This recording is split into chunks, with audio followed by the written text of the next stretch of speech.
Joining me now is influencer and super Swiftie, Olivia Levin.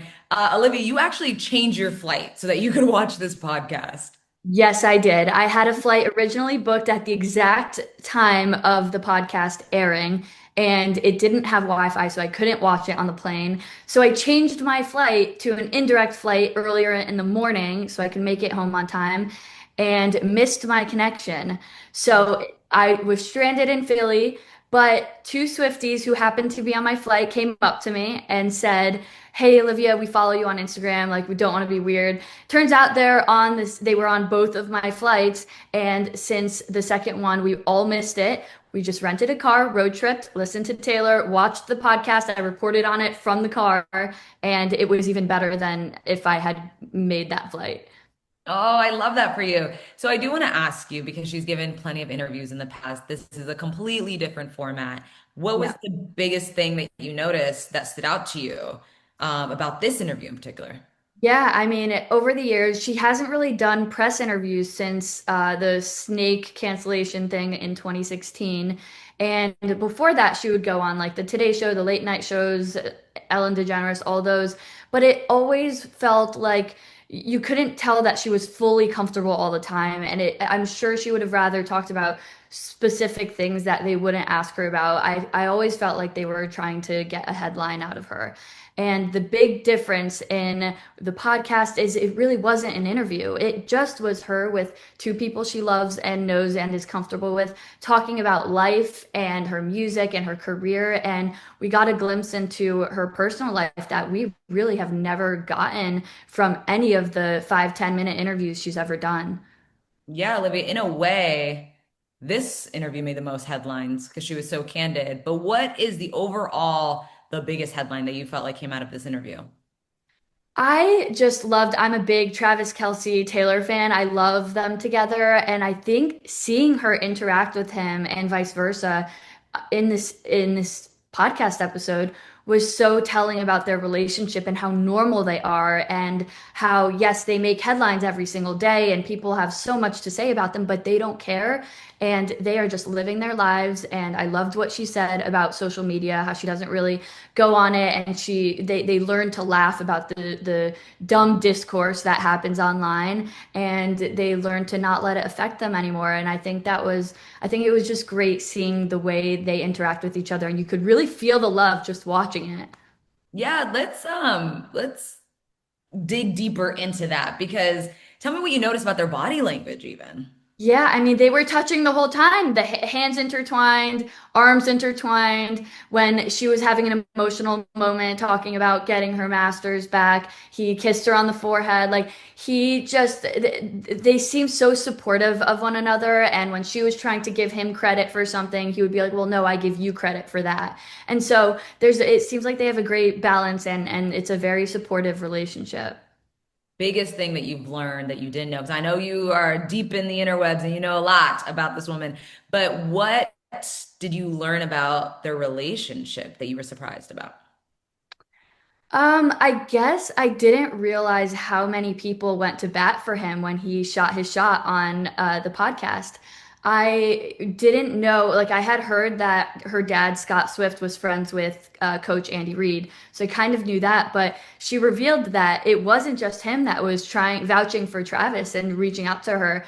It was her family members, it was a bunch of his friends that had some sort of 1 degree separation from her and would reach out to people she knew in her circle and say like, hey, you need to tell Taylor that to give this guy a chance because he's a really great guy. So I think that is something I learned.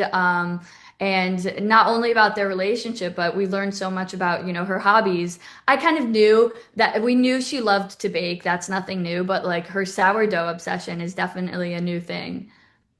I love that. She also revealed her 12th album, the cover art, Life of a Showgirl. Officially now the wait is on. What Easter eggs do you think you've noticed? Or what do you think she's dropping? What clues? Yeah, I mean, well, going back to the fall, she was planting Easter eggs for this album. Even 3 years ago, she was planting Easter eggs for the aesthetic of this album, the whole showgirl concept. So that's crazy. And I actually posted a video the other day of her at the Miami Eras tour, and she posted a video of herself walking, and in the back, it's the section, the seat section. It says A12, August 12th, the date of the announcement. So that just flew right over our heads. Swifties tend to notice or make things up when they're not there, but the most obvious Easter eggs we sometimes miss, and that's what happened here. In terms of Easter eggs, during the podcast, I think she definitely dropped some. She said some very specific numbers, like 1973. I think she said the word 40, the number 47 a few times. So Swifties definitely, I've seen the online discourse. Everyone's already talking about it because we know her and we know there were definitely Easter eggs dropped in the podcast last night. There were some behind her, and different colors of TS written that represented the four variants of the new album.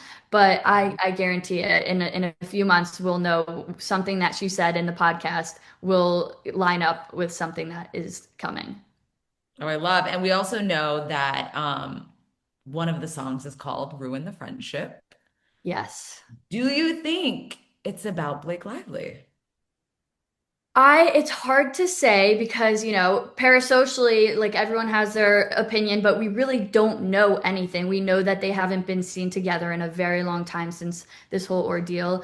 I will just say this, I wouldn't be surprised if it was about Blake Lively, her friendship with Blake Lively, because if that is a friend that she lost because of everything that happened the last year, that is a huge thing and would be something she would write about because she was a godparent to Blake's kids. Yeah. Someone else I noticed was talking about just the advice that she was giving about not caring about what people say online or, or holding things, negative things as well. You know what I'm talking about, right? When she was, what does she say? Someone calls you mid and it ruins your day or something, right? Right. Yeah, she said a lot of her friends like they will let that ruin their day, and it seems like she used to. And she's learned to not really care what people think on social media. And she's like, you know what? If people are out there talking trash, then it says more about them than you, and you're too expensive for that. They can't afford you. That I liked when she said something like that. And just to put into perspective, because you did say they haven't been pictured together for a really long time. Did it seem abrupt? Did it seem like they were pictured together and then all of a sudden just nothing? Yeah, her and Blake. Yeah, I mean, Blake had gone to the Super Bowl in 2024. I can't remember how many sightings of them there were last year, but just she didn't support Blake's movie publicly the way she did for Ryan Reynolds at the time. It makes me wonder if she knew there was going to be some drama surrounding the film.